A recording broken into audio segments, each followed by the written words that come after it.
Bonjour à tous, bonjour à toutes, une vidéo à l'ancienne, la vidéo produit terminé que je fais à peu près tous les trimestres. Je vais vous parler des produits de beauté que j'ai terminés, je vais vous dire si je vais les racheter ou s'ils sont déjà rachetés à l'identique ou si je les ai remplacés par quelque chose d'autre. Je vais prendre les produits tels qu'ils viennent parce que là c'est un vrai foutoir dans cette petite caisse.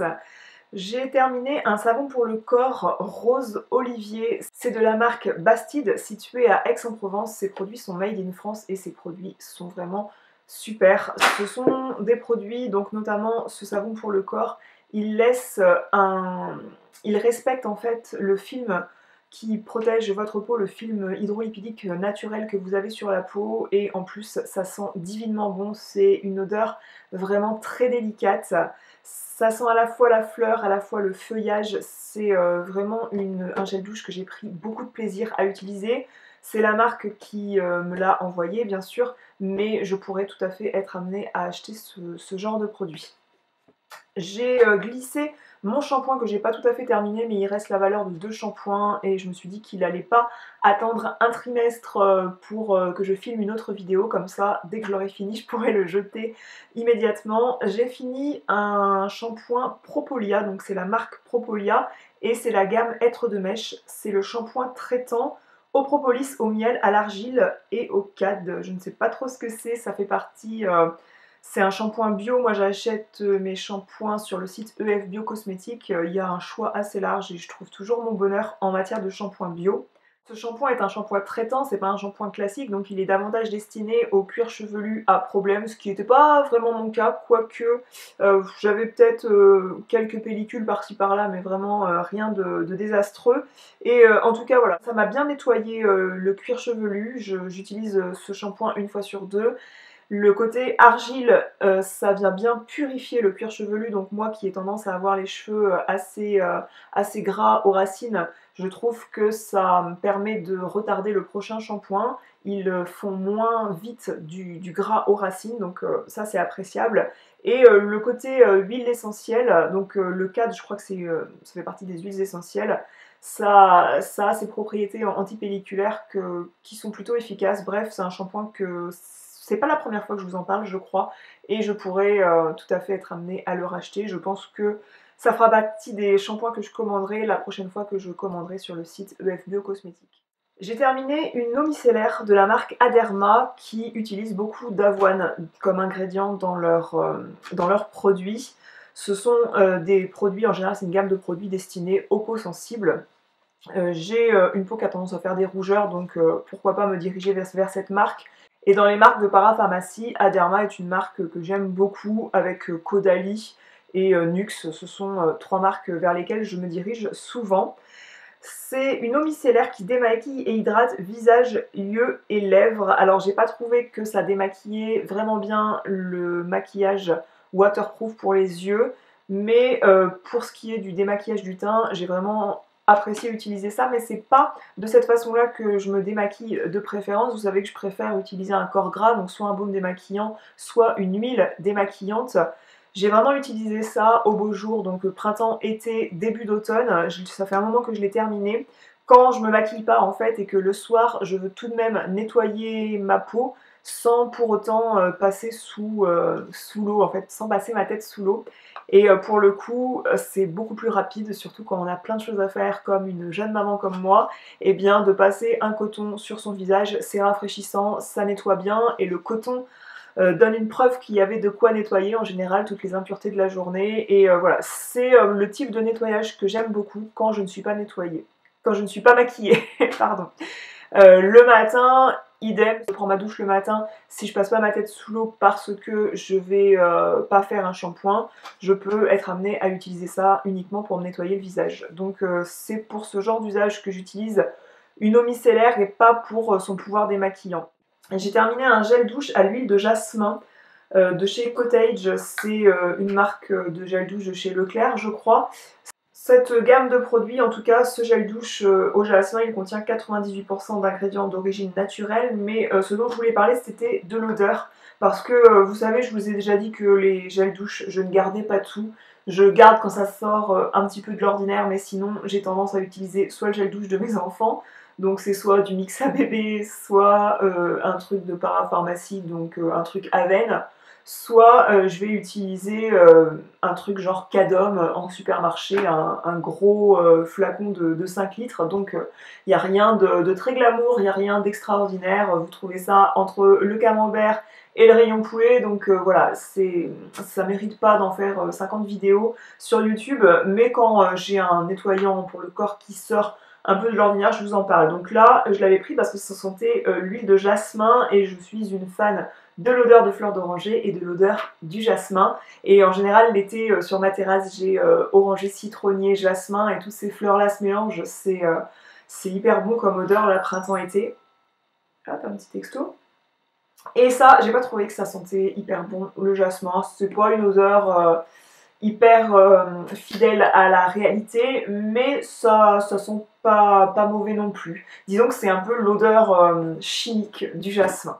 Donc je le rachèterai pas, je pense pas. J'ai voulu le tester pour cette odeur qui m'a pas hyper convaincue, donc tant pis. J'ai terminé ce shampoing Santé Nature Cosmétique, c'est au tilleul bio et au blé. J'ai trouvé que ce shampoing lavait bien, que ça redonnait un petit peu de souplesse aux cheveux, mais il n'y avait pas de quoi s'envoyer en l'air. Je vais vous dire, il n'y a pas de quoi sauter au plafond, pas s'envoyer en l'air, c'est autre chose. Je vais vous dire, il n'y a pas de quoi, ouais, il n'y a pas de quoi sauter au plafond, je voulais dire. Oh là là, Justine, c'est pas grave. C'est pour les cheveux fins, donc je suis tout à fait dans la cible. Je pourrais être amenée à le racheter. C'était un shampoing qui est vegan, enfin cruelty free, et ouais, ça colle à mes besoins, en tout cas ce shampoing, donc je pourrais être amenée à le racheter. J'ai terminé un nettoyant visage de chez Lime Life, donc c'est un produit que je distribue sur ma boutique en ligne. C'est le Dream Clean à l'aloe vera et au sapindus. J'ai trouvé que ce nettoyant était super doux, qu'il moussait sans décaper la peau. Je l'aime vraiment beaucoup. Ça respecte encore une fois le film hydrolipidique que vous avez sur la peau. Et moi, je recherche en général ce genre de nettoyants qui sont moussants, mais qui ont au départ une forme un petit peu crémeuse pour être tout doux en fait sur la peau. Donc là, je ne l'ai pas recommandé parce que j'ai passé une commande, d'ailleurs vous voyez le butin de ma commande dernière, mais là je l'ai en petit échantillon, donc si vraiment je veux l'utiliser, j'ai de quoi faire en petit échantillon, puis comme je présente la marque régulièrement. Et pour le coup, j'ai un nettoyant L'Occitane que j'ai reçu là, que j'aime beaucoup, donc je vais attendre de finir celui de L'Occitane avant de commander celui-là. Je voulais vous parler épilation, j'ai terminé des bandes de cire froide de la marque Silice, c'est la marque repère de chez Leclerc. C'est destiné aux peaux sensibles et ça promet une efficacité poil court et c'est ce que je voulais mentionner, je trouve que ça fonctionne bien. Les moments où soit je me trouve pas hyper à l'aise financièrement pour payer une épilation en institut, soit j'ai vraiment pas le temps d'aller en institut, soit je suis trop à la bourre pour prendre rendez-vous et on va me dire bah, c'est dans 2 semaines mais je me trouve déjà un peu trop poilue pour attendre l'épilation dans 2 semaines, et bien je passe par ce genre d'épilation. Donc je préfère les bandes de cire froide aux bandes de cire chaude parce qu'il n'y a pas cette contrainte de faire chauffer la cire. Il n'y a pas aussi cette chaleur sur les jambes qui n'est pas forcément bonne quand on a des problèmes de circulation comme moi. J'ai pas vraiment des problèmes, mais j'ai pas une circulation véno-lymphatique hyper bonne. Merci l'héritage maternel. Mais voilà, les bandes de cire froide, moi ça me convient bien. Et pour dire, c'est la gamme la moins chère qu'on peut trouver. Je sais pas si par exemple les magasins comme Action font ce genre de produit un peu cher. Dites-moi en commentaire si ça vous arrive de prendre ce genre de produit dans des Lidl, dans des Actions parce que c'est moins cher. Moi en tout cas, tout ça pour dire que je suis souvent amenée à utiliser ça, notamment l'été. Crème contour des yeux, un gel crème regard frais continu de la marque Darphin. J'ai trouvé que ça avait un effet rafraîchissant, ça avait un petit peu un effet tenseur que j'aimais bien pour réveiller le regard. Et oui, c'est une crème que je pourrais être amenée à tester. Là j'ai un format, je ne sais plus comment s'appelle la marque, je vous en ai parlé dans ma dernière vidéo favori. C'est quelque chose de beaucoup plus gras quand même, même si y a c'est sous format gel aussi. C'est pas du tout le même truc et je pense que je vais mettre quand même plusieurs mois à finir celle que j'ai actuellement, donc c'est pas demain que je vais racheter celle-ci. J'ai terminé un masque resurfaçant de nouveau de chez Tata Harper. Je crois que je vous avais déjà parlé de ce masque dans une vidéo produit terminé et je l'avais 2 fois en petit format comme ça. J'ai jamais acheté le full size, mais à plusieurs mois d'intervalle j'avais acheté le petit format de 15 ml qui permet de faire plusieurs masques et qui est plus économique. Enfin, c'est pas plus économique parce que bien sûr que le prix au litre vous payez plus cher, mais du coup vous avez moins à débourser. Ce sont des produits qui ont des super compositions, des super ingrédients et qui sont efficaces mais quand même très coûteux. Ce masque resurfaçant, je trouve que c'est un format gel qui est très aqueux et pour le coup je trouve que ça apporte vraiment du glow à la peau quand on applique ça. J'aime vraiment l'effet illuminateur que ça a sur le teint, c'est pour ça que j'adore ce masque. Et aussi, en plus d'être rafraîchissant, illuminateur comme ça, il promet en fait de presque faire disparaître un bouton à l'approche de naître, en fait, à l'approche de sortir. Et je me suis retrouvée avec, là j'ai encore des restes de ce bouton énorme. Alors moi j'ai pas une peau à gros boutons. Si je fais des imperfections, je vais plutôt faire des points noirs, des micro-kystes, donc tous ces petits, des petits boutons, des petits comédons, mais jamais la grosse pustule, quoi. C'est très glamour comme conversation, mais on est là pour ça, hein, on est là pour les soins visage. Donc on peut être amené à parler de ça. Voilà que je fais ce masque dans l'espoir de peut-être atténuer ce bouton. Et mon fils me regarde en me disant « Mais maman, t'as de l'eau sur le nez ?» Alors je lui dis « Mais non, j'ai un masque. » Et il était en train de devoir se laver les dents et je disais « Mais lave-toi les dents, t'occupe pas de mon masque. » Il me fait « Mais pourquoi tu mets ça ?» Je dis « Parce que j'ai un petit bouton que je voudrais, un petit bouton entre guillemets, j'ai ce bouton que je voudrais enlever. » Il me fait bah, « Pourquoi tu veux pas le garder ?» Ça m'a fait rire pour l'anecdote. Je dis bah parce que c'est pas très joli. Il me dit moi je crois que c'est un animal de la famille des insectes qui t'a piqué. Alors peut-être c'est une araignée, une mouche, un scarabée. Enfin il me citait plein de sortes de trucs jusqu'à me dire peut-être qu'il y a un asticot dedans. Alors j'étais là, oh merci, tu rends encore plus glamour cette expérience acnéique. Mais bon, voilà, c'était pour l'expérience vie de maman vs soin visage le soir qu'on fait pas en toute tranquillité malheureusement. J'ai terminé de chez Bioderma le shampoing No Day fluide non détergent pour tout type de cheveux qui respecte l'équilibre capillaire, qui promet brillance et souplesse et qui est non détergent. Donc c'est quelque chose qui va avoir tendance à ne pas mousser, enfin mousser beaucoup moins qu'un shampoing ordinaire.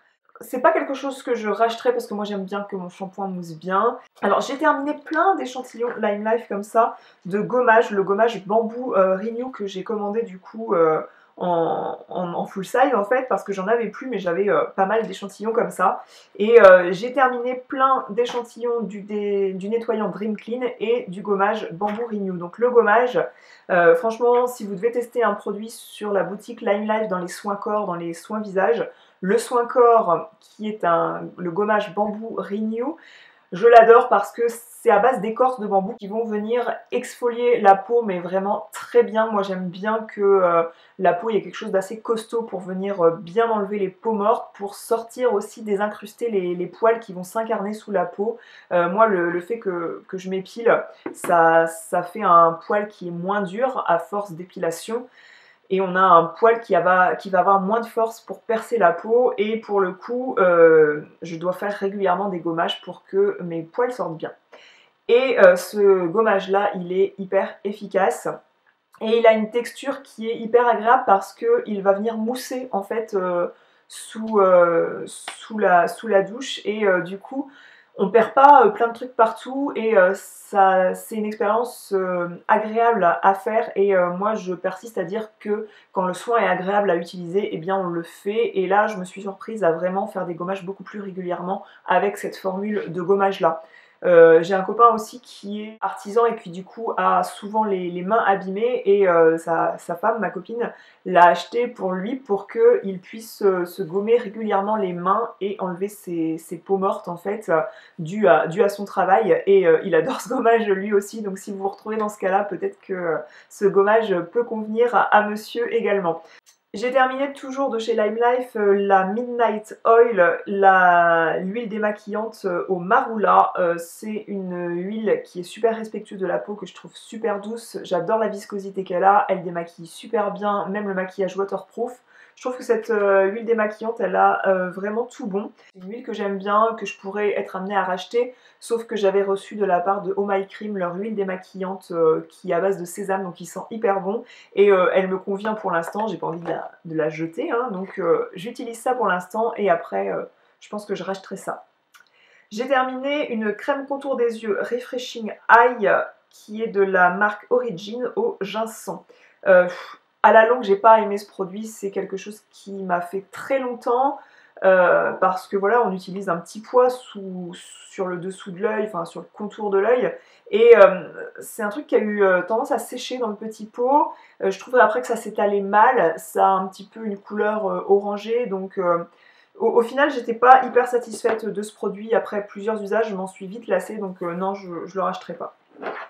J'ai terminé ce mascara qui est le Big and Bad Lash de chez MAC que j'avais reçu de la part de MAC et j'ai beaucoup aimé. Pas seulement en fait le mascara pour la frange des cils supérieure, mais aussi le mascara pour la frange des cils inférieure. C'est par ça que ce mascara se démarque, c'est-à-dire qu'il y a deux goupillons en fait, et c'est très rare de trouver ça avec un petit goupillon qui est parfait, qui est tout petit, pour venir déposer du mascara sur la frange de cils inférieure. Donc rien que pour ça, j'adorais ce mascara, et oui, je pourrais être amenée à racheter ce concept-là qui me plaît beaucoup. J'ai terminé une crème nettoyante exfoliante de la marque Melvita à l'eau florale de rose, à l'eau de fleur d'oranger et à l'extrait de narcisse. J'ai adoré, c'est un gommage hyper doux pour le visage qui désincruste bien les pores vraiment en douceur, encore une fois sans décaper la peau. Ce qui est hyper appréciable aussi avec la marque Melvita, c'est que c'est quelque chose que vous allez trouver facilement. Géographiquement, vous allez dans la première parapharmacie venue ou presque, vous allez trouver ce genre de produit, et aussi c'est pas très coûteux. J'ai terminé d'autres mascaras, donc je vais faire tous les mascaras d'un coup.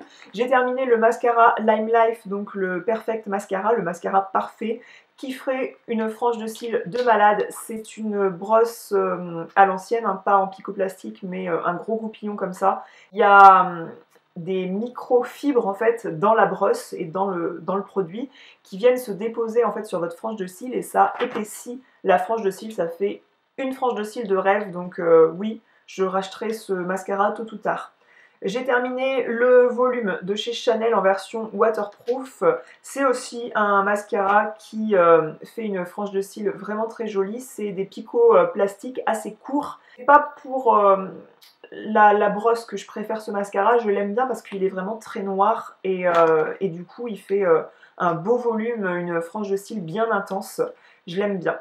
Le Yves Saint Laurent mascara volume effet fossile, je l'ai beaucoup aimé parce que brosse courbée comme ça, c'est super pratique à utiliser, ça épouse hyper bien la forme de l'œil, la courbure de l'œil. Brosse picoplastique qui ne laisse pas de paquet sur la frange de cils, ça fait les cils bien noirs, bien définis, bien séparés, mais pour autant, ce que je lui reproche, c'est qu'il a hyper vite séché. Comparé à d'autres mascaras, j'ai l'impression de ne pas l'avoir utilisé très longtemps.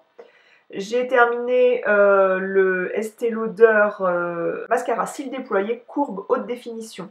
C'est une brosse en picoplastique qui fait des cils bien noirs, mais surtout ça fait une frange de cils maquillée mais très naturelle. Si vous voulez un effet no make-up, utilisez ce genre de mascara. C'est l'effet qu'il donne, je trouve, à la frange de cils, et c'est pas forcément ce que je recherche en ce moment. Moi je recherche quand même de la densité, du volume, avec des cils bien définis certes, mais plus de volume, et du coup ça fait pas un volume de dingue. J'ai terminé le mascara de chez Marc Jacobs avec une brosse en forme de sablier. Lui aussi, je lui reproche, je peux adorer qu'il fasse une belle frange de cils, du volume, une frange de cils bien noire, mais il a, à mon goût, un peu trop vite séché. J'ai terminé un shampoing à la pomme verte et au gingembre qui est volumisant pour les cheveux fins de chez Desert Essence. Non, ça a été un calvaire de finir d'utiliser ça parce que l'odeur de pomme verte, artificielle comme ça, c'est une odeur que j'aime pas du tout. Et je trouvais pas qu'il faisait un volume de dingue. J'aime pas quand même ce... Je préfère largement ce genre de packaging d'une bouteille qui ferme réellement que ce genre de truc là qu'on presse et qu'on n'arrive pas à puiser vraiment le fond. Là, il y a de l'eau qui vient se loger dedans parce que moi, c'est dans une petite corbeille en fait qui s'accroche par un crochet dans ma douche, même si je le vide tout le temps parce qu'il n'y a pas de trou, il y a toujours un petit peu d'eau qui vient se loger quand même, et quand j'ouvre le bouchon et qu'il y a plein de flotte là un petit peu qui sort, je me dis que c'est pas super hygiénique. Ouais, c'est un truc que j'ai pas aimé utiliser. J'ai terminé encore un baume pour les lèvres ultra nourrissant de chez Nuxe qui est au miel avec plein d'huile végétale et d'autres, un petit peu d'huile essentielle. C'est un baume pour les lèvres qui a beau ne pas être bio, j'adore son efficacité. Si je veux réparer mes lèvres en une nuit, que je veux vraiment quelque chose qui pénètre, où le gras, l'effet nourrissant va bien pénétrer dans les lèvres, c'est ça que je vais utiliser, sans aucun doute. Je ne terminerai pas, mais je vais le jeter parce que... non, j'en peux plus de ce truc. C'est du miel en mousse démaquillant, nettoyant, moussant au miel d'acacia de chez Lancôme. C'est un produit qui va coûter quand même un certain prix, hein, la marque n'est pas donnée. C'est quelque chose qui est collant en fait quand vous le pompez, et quand vous l'appliquez sur votre visage avec un petit peu d'eau, ça vient mousser. Donc c'est assez étonnant en fait comme texture. Ça fait comme une huile collante mais qui vient mousser. J'en ai marre en fait de ce truc là, je trouve pas qu'il y a beaucoup d'actifs qui aient une réelle valeur ajoutée dans ce produit là. Certes, ça respecte les peaux sèches, par exemple, si vous avez une peau qui est assez sèche, ça va respecter ce côté-là. Je trouve pas que ça démaquille hyper bien le maquillage waterproof, et cet effet collant, non, j'en peux plus de ce truc-là, et je prends absolument pas de plaisir à l'utiliser. Il démaquille pas mieux qu'un autre, donc non, non, non et non. Ah, vous voyez que j'avais fini un autre shampoing de la marque Propolia Être de Mèche. Celui-ci, c'est un shampoing doux à la moelle de bambou et au miel bio. Alors lui, il va faire mes cheveux, mais vraiment hyper doux. Donc rien que pour ça, je l'adore. Et alterner les deux, ça fait que je peux faire 2 shampoings par semaine seulement, et ça me va très bien. J'ai terminé ces pores nose strip, donc des pores pour le nez, de la marque K au Lyon. Je vous en ai parlé de ça déjà parce que en fait j'avais pas tout fini la boîte, mais j'avais fini un sachet en fait, un seul strip. Et j'aime pas ces trucs là, faut que j'arrête d'acheter ça, faut que j'arrête d'utiliser des trucs comme ça que je sais d'avance que je déteste. En fait, l'effet où on décolle le strip là, moi j'ai l'impression de m'épiler le nez. En fait, j'ai l'impression que dans 3 jours après je vais avoir des poils sur le nez. Donc rien que pour cet effet là, je peux pas être amenée à réutiliser ce truc là. Mais on a le cerveau divisé en deux et je pense que du coup il y a une autre partie de mon cerveau qui pourrait être amenée à racheter ce truc là parce que c'est hyper efficace. En fait, vous mettez ça sur votre nez et quand ça vient à sécher, donc faut pas le laisser sécher très longtemps parce que c'est presque abrasif quoi. Enfin, c'est pas abrasif, mais c'est agressif comme produit. Et moi, ce que je fais pour que ça soit bien efficace un certain temps, c'est que je viens le réhumidifier avec un brumisateur. Donc du coup, je perdure la pose du strip sur le nez. Et on voit en fait des petits points blancs, typiquement les points noirs en fait qui sortent de votre peau. J'adore la conversation qu'on a, vous et moi, aujourd'hui. Et voilà, donc ça a le mérite quand même de faire le job, de désincruster les points noirs de votre peau, de tout ce que vous voulez pas garder. Donc de ce point de vue-là, bah, je pourrais être amenée à utiliser ça, mais ça n'empêche pas le truc de revenir parce que je trouve que ça laisse un pore vide qui vient se réobstruer dès que vous vous maquillez, dès que vous subissez la pollution et tout. Donc de ce point de vue-là, je trouve que c'est une chaîne sans fin. Mais c'est quelque chose qui est vraiment pas cher, hein. Je crois que j'avais payé ça moins de 10 €. Je sais pas si je dis des bêtises là, mais c'était vraiment peu coûteux, hein. J'avais pas emprunté pour acheter ça, j'avais pas la sensation d'acheter une maison quoi. Je crois qu'on arrive au bout de mes produits terminés. J'avais mis de côté ce savon pour les mains, mais j'en ai utilisé des dizaines puisque à la maison on aime bien se laver les mains. Et notamment quand on a des enfants, on se relave les mains encore plus parce que on lui fait se laver les mains et puis limite on se lave les mains en même temps. C'est un gel lavant-main plus crème hydratante, donc de la marque Palmolive. Je sais pas pourquoi je l'avais gardé, j'utilise toujours ce genre de truc, je vous en ai parlé régulièrement. Tout ça pour dire que j'utilise pas forcément quelque chose d'un truc bio en ligne, d'un e-shop bio en ligne ou de chez Sephora. J'utilise souvent un savon pour les mains en supermarché, ça fait l'affaire, et en général je tiens à ce qu'il y ait une part de crème hydratante ou une part de miel, une part d'huile d'olive, là, ce genre de savon, pour que ça décape pas trop la peau des mains. Voilà, cette vidéo est terminée, j'espère qu'elle vous aura plu, j'espère que ça vous aura aiguillé sur les produits que j'ai consommés, si vous vouliez les acheter, si vous recherchez des shampoings bio, j'espère que voilà, ça vous aura apporté des informations. En attendant, je vous dis à très bientôt pour une nouvelle vidéo, je vous fais des grosses bises, je vous rejoins dans la zone de commentaires et je vous dis à la prochaine. Salut!